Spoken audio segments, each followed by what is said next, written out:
Olá, aqui estou eu novamente. Nesta quinta aula do nosso curso Conceitos, Preconceitos e Fatos, dentro do projeto Um Novo Olhar sobre o Envelhecimento do IDEAC, eu vou apresentar para vocês dois pensamentos sobre a psicologia do envelhecimento, um norte-americano e um europeu. O norte-americano é a corrente dos psicólogos do ciclo de vida. O europeu é o pensamento de Jung. Vamos começar pela corrente do ciclo de vida. É chamada de corrente de ciclo vital, corrente do ciclo de vida, corrente do ciclo da vida. Em inglês é life span.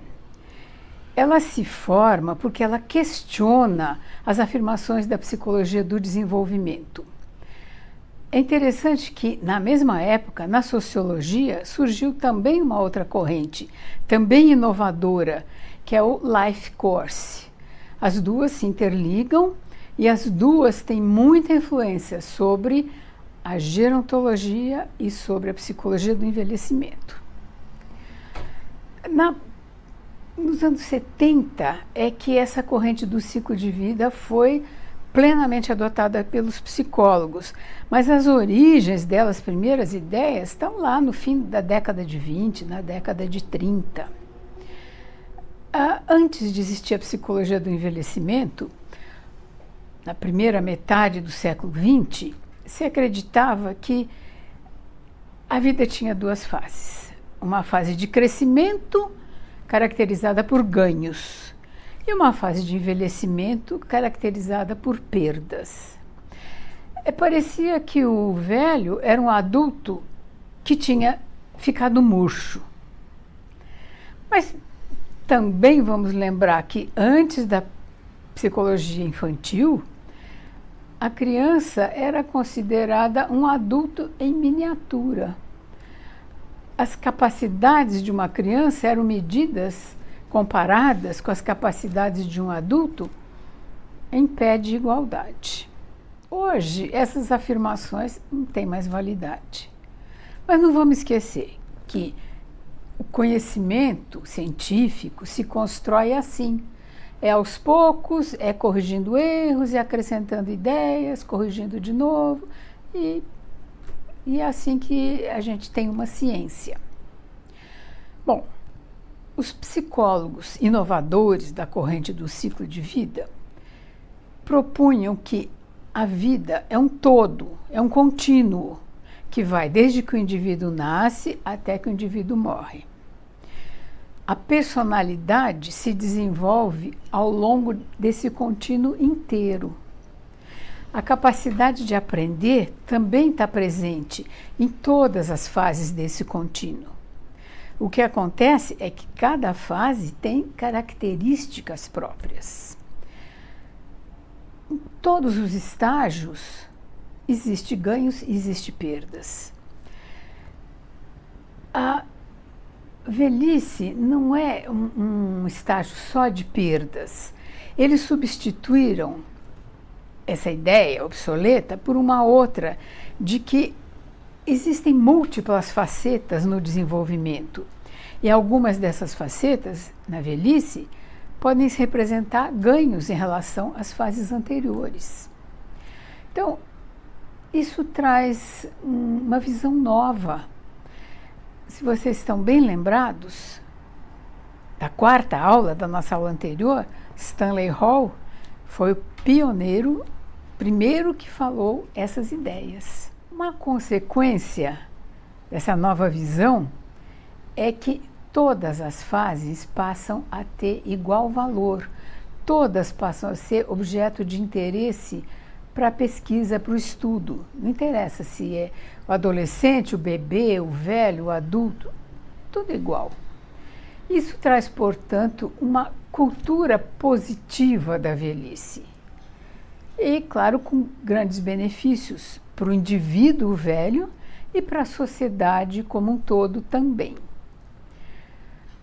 Mesmo que a gente escolha para estudar um pedacinho do contínuo da vida, o que a gente chama de short span, a gente tem que considerar o encadeamento desse pedacinho com os eventos anteriores e com os eventos posteriores. Ele não existe destacado. O que ocorre é uma sequência de tarefas evolutivas. Cada fase tem uma tarefa evolutiva. Para passar de uma fase para outra, de uma tarefa para outra, existe um período de transição.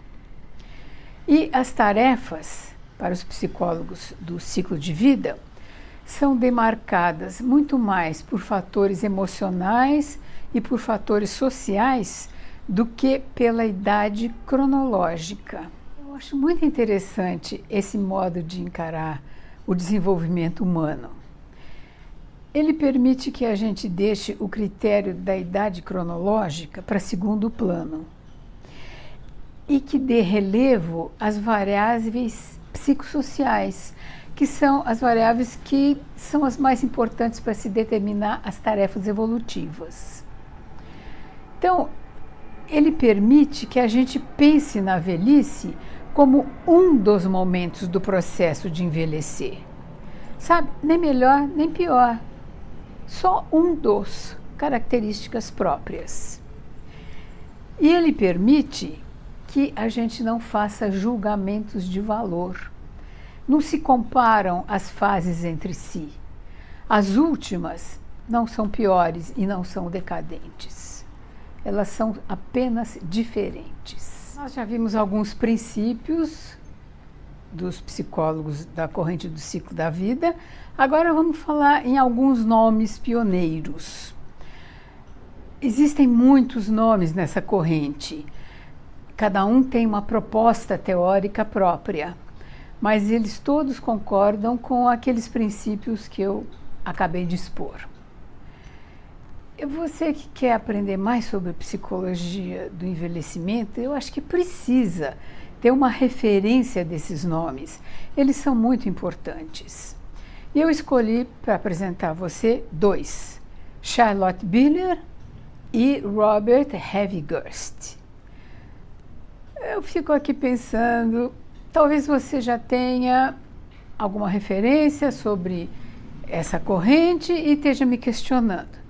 Mas, Maria Célia, você não vai falar sobre o Erik Erikson, que é o nome que mais nos atinge, que a gente mais conhece e que pertence a essa corrente? Eu concordo com você. E concordo tanto que o Erik Erikson não coube nesta aula. Ela ia ficar longa demais, esse curso ia ficar longo demais. Existe um outro curso que eu gravei que se chama Sobre Erik Erikson, só sobre a teoria dele.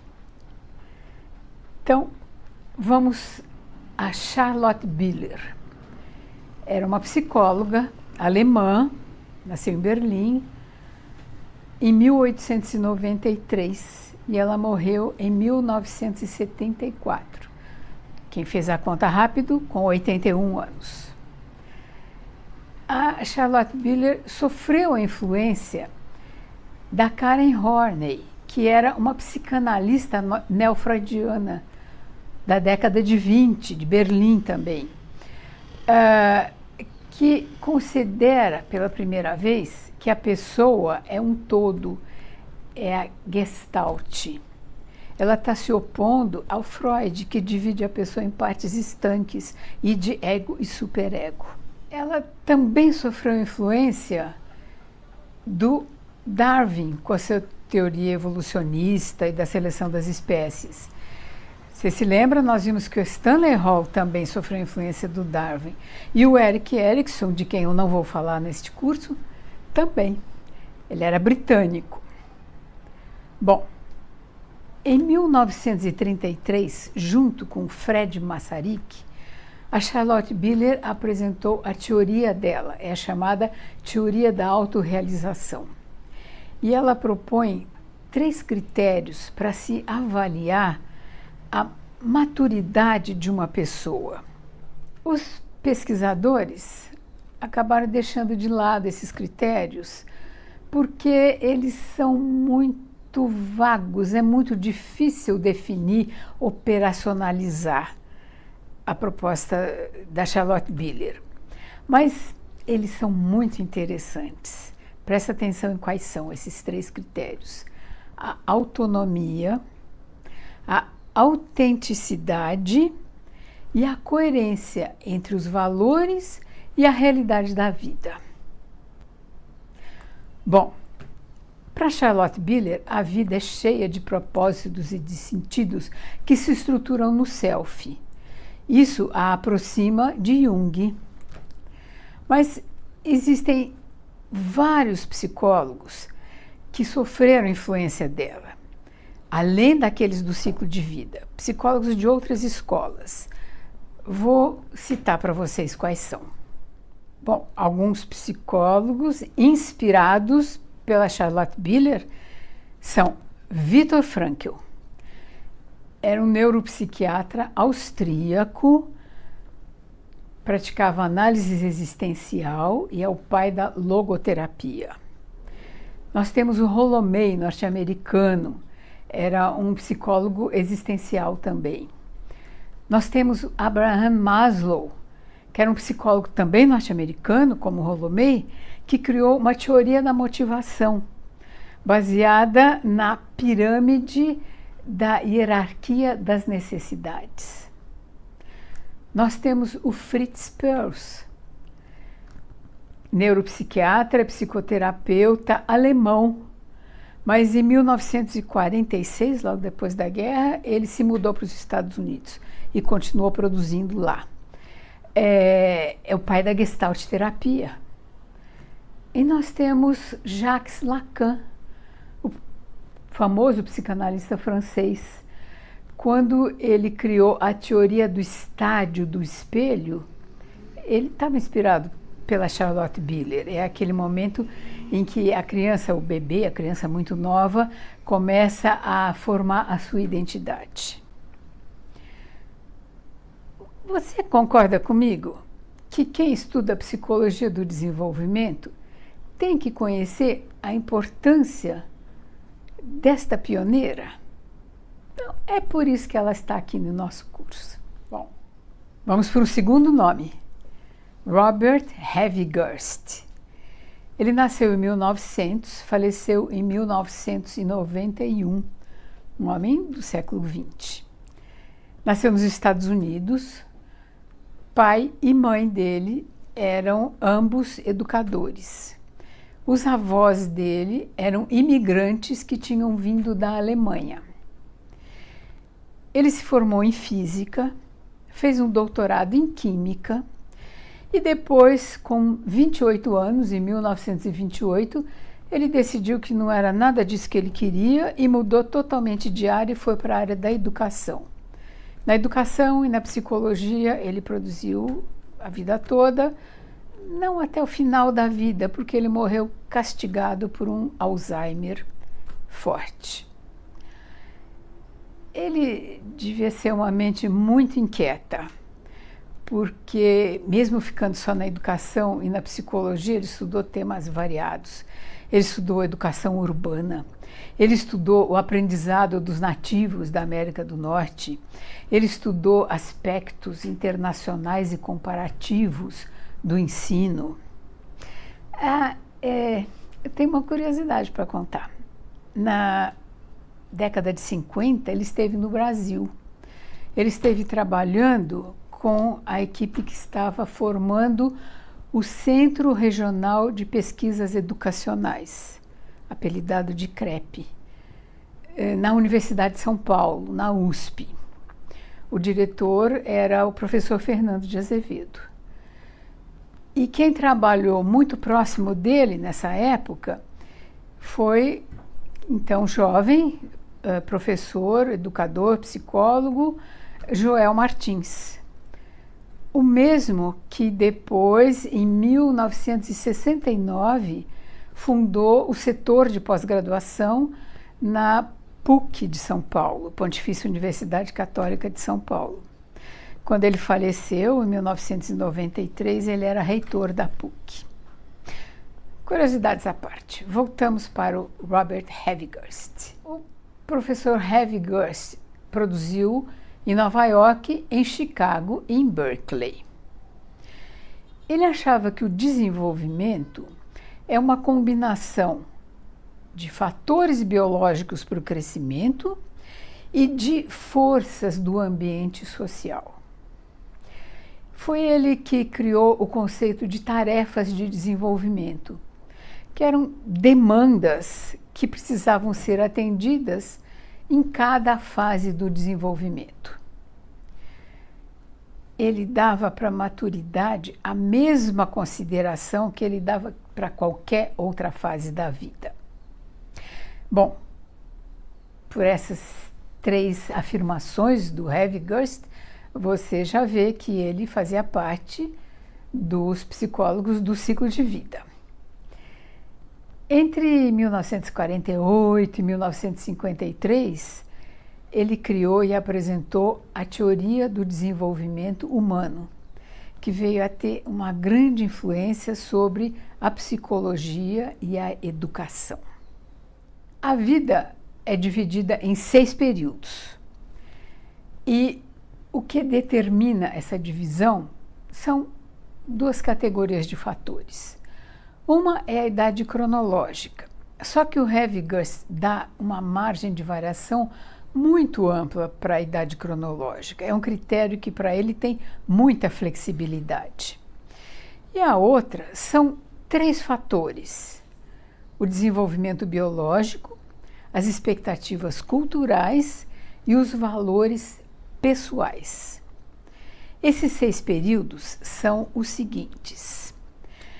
Primeiro, a primeira infância, que vai do nascimento até os 5, 6 anos. Depois, a infância intermediária, que vai dos 5, 6 anos até uns 12, 13 anos. E depois o terceiro é a adolescência, que vai dos 12, 13 anos até os 18 anos, mais ou menos.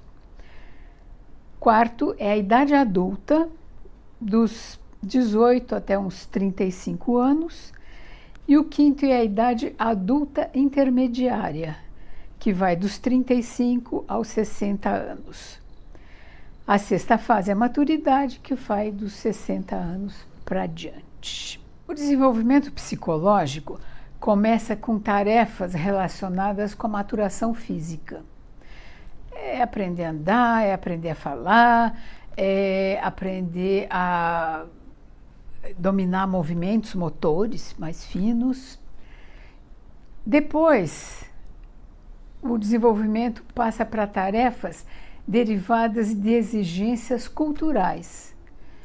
Ler, escrever, fazer cálculos, aprender a se relacionar emocionalmente com outras pessoas. E, por fim, o fator que mais atua são os que se originam em valores e desejos da própria pessoa. É formar conceitos éticos, é escolher uma profissão, é constituir uma família. Em cada uma das fases existe um fator preponderante, mas os outros também estão agindo. Então, na verdade, os 3 estão sempre presentes, os 3 sempre interagem. Bom, acho que eu já falei bastante sobre o Robert Harvey Gerst. Vou parar por aqui. Infelizmente, eu não vou expor aqui nem a teoria da autorrealização da Charlotte Biller, que é interessantíssima, e nem as tarefas de desenvolvimento do Harvey Gerst. E sequer vou tocar no nome do Erik Erikson. O objetivo aqui, entre eu e você, não é você conhecer a fundo as teorias, mas é você ter consciência da importância desses pensadores para a construção do conhecimento, da psicologia do envelhecimento. Eu também quero estimular que você tire as suas conclusões a partir das observações dos lugares e das datas em que esses pensadores produziram. Mas vamos passar para a corrente europeia, vamos passar para o pensamento de Jung, Carl Gustav Jung. Jung nasceu em 1875, faleceu em 1961. Suíço. Ele era médico, se formou em 1900, foi para Paris, onde ele estudou um pouco depois de se formar, se aproximou do círculo das pessoas que eram próximas de Freud, tornou-se discípulo de Freud, tornou-se amigo de Freud, e depois, por volta de 1913, houve um rompimento radical dessa amizade, porque eles discordaram violentamente, conceitualmente. Um não aceitava os conceitos do outro. Jung foi um psiquiatra e um psicoterapeuta de extrema importância, fundador da corrente da psicologia analítica, que se espalhou e continua se espalhando pelo mundo. O centro dela é o Instituto C.G. Jung, em Zurique, na Suíça. O Jung minimizou o papel dos impulsos sexuais que Freud descobriu, e ele deu ênfase ao conceito de inconsciente coletivo, que é uma instância profunda, herdada, mas que não deriva de experiências pessoais. Ela é formada de ideias e de imagens que são universais, que são comuns a todas as pessoas. São os arquétipos. O Jung não se preocupou só com a psicologia analítica. Nós encontramos textos dele sobre assuntos mais diversos. Ele tem textos sobre alquimia, sobre associação de palavras, sobre astrologia, sobre religião, clarividência, discos voadores, telepatia, yoga, espiritualismo, leitura da sorte, literatura, mitologia. Ele tinha uma energia intelectual colossal. Os psicólogos da corrente do ciclo da vida tiveram alguma dificuldade de reconhecer a importância do Jung, da produção intelectual de Jung. Talvez ele mesmo tenha contribuído para isso, porque ele manifestava um certo desprezo pela atividade científica, que era disciplinada por parâmetros lógicos e racionais. Ele transitava pelo mítico e pelo simbólico. Ele fazia uso da interpretação de sonhos. Jung considerava como legítima a informação derivada da intuição. Para os cientistas positivistas, essa informação era uma informação derivada do nada. Ele tirava conclusões a respeito de reflexões que ele fazia sobre as experiências dele mesmo e dos pacientes dele. Não existia validação de hipótese, nada disso. Talvez ele estivesse à frente dos cientistas da época dele até. Mas você vai lembrar que Metchnikoff, Nasher, Stanley Hall foram alguns pioneiros que a gente já viu nesse curso, e nenhum deles foi reconhecido pela comunidade acadêmica dos contemporâneos. Talvez seja assim mesmo. Vamos ver uns poucos conceitos da teoria de Jung que podem ser aproveitados, se relacionam com a psicologia do desenvolvimento. O Jung não estava preocupado em construir uma teoria do desenvolvimento. Ele estava preocupado com problemas de adaptação das pessoas que iam procurá-lo e precisavam se adaptar ao que acontecia com elas enquanto elas envelheciam. O pensamento de Jung foi ser valorizado pelos psicólogos do desenvolvimento só lá pela década de 70. A teoria de Jung é muito ampla, é muito complexa, é muito interessante. Vamos então, como eu já disse, pensar alguns conceitos que eles podem nos interessar como estudiosos do desenvolvimento e do envelhecimento. Entre 1916 e 1934, Jung criou o conceito de individuação. É um processo de evolução na direção da pessoa se tornar diferenciada de todas as outras e ter consciência disso, se perceber diferente das outras. Graças à individuação, a pessoa consegue conciliar os seus aspectos psíquicos. Usando as palavras de Jung, consegue conciliar o seu ego com o seu si mesmo. E aí ela forma uma totalidade indivisível. Ela se realiza a si própria. Isso pode ser conseguido naturalmente, ou não. Então, o melhor instrumento para isso é a psicoterapia, que ajuda a trazer o consciente para esse processo de evolução. Para Jung, o autoconhecimento é fundamental para a individuação. Um outro conceito interessante para o desenvolvimento, além da individuação e do autoconhecimento, é o da polaridade. As instâncias da personalidade percorrem contínuos entre dois polos opostos. Exemplos desses polos: introversão e extroversão, feminino e masculino, individual e coletivo, juventude e velhice. Esses opostos criam uma tensão e ao longo da vida nós somos impelidos a superar essa tensão e a equilibrar os polos. Então, no começo da vida, as pessoas desenvolvem mais um dos polos.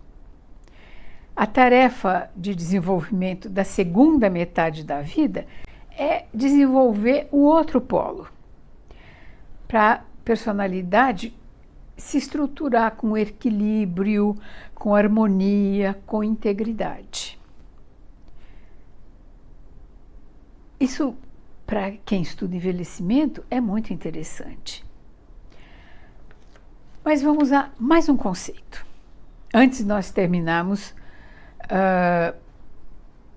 o conceito de que há um bom momento para a avaliação.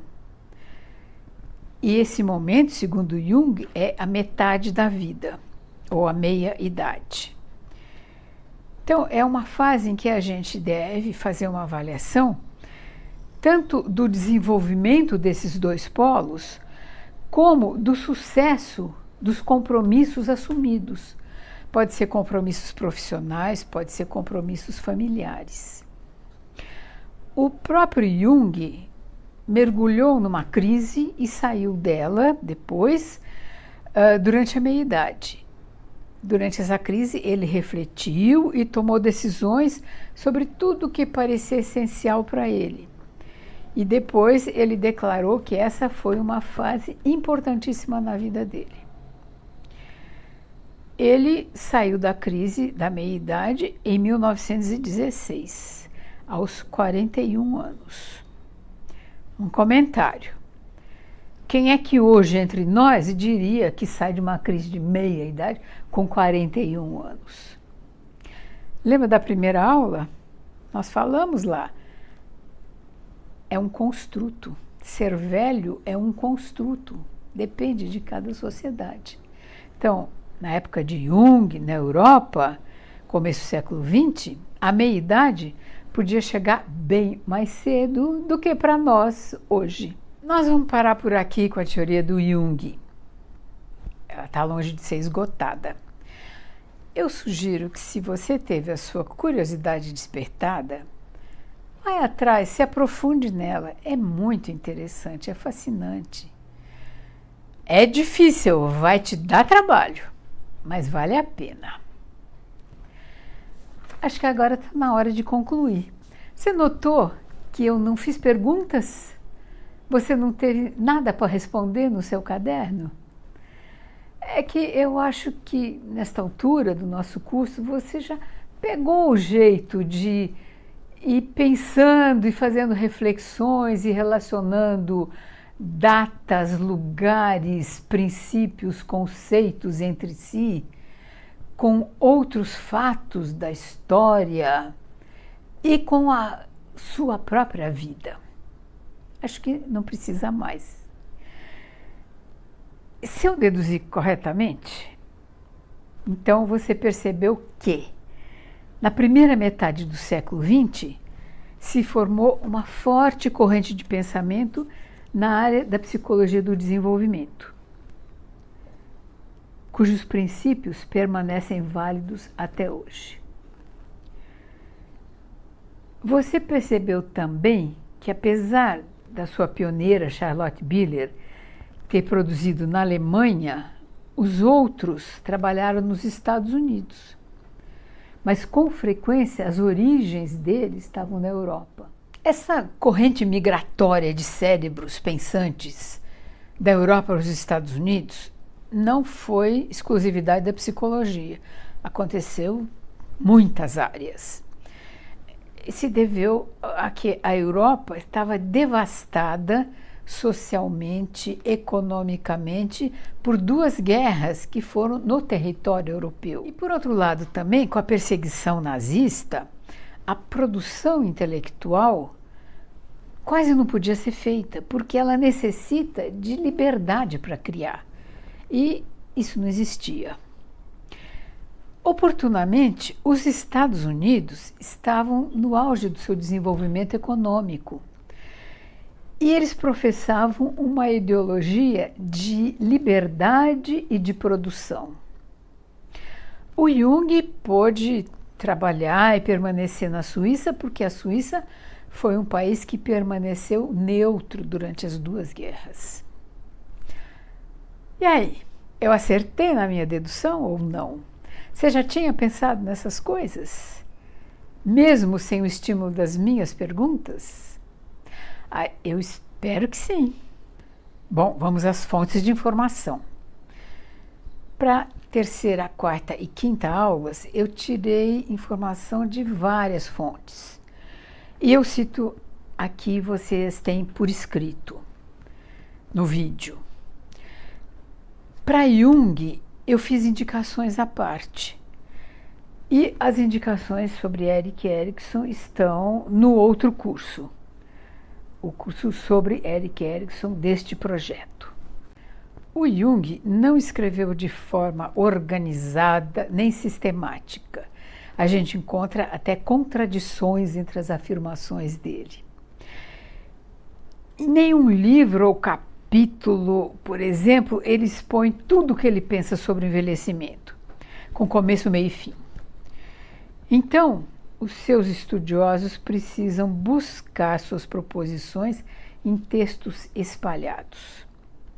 Mas se você quiser se iniciar no pensamento de Jung, e aqui eu não me refiro especificamente sobre o envelhecimento, acho que a sua melhor primeira escolha é um livro escrito pela sua colaboradora, Aniela Jafé, e revisto por ele em 1957, 4 anos antes dele morrer.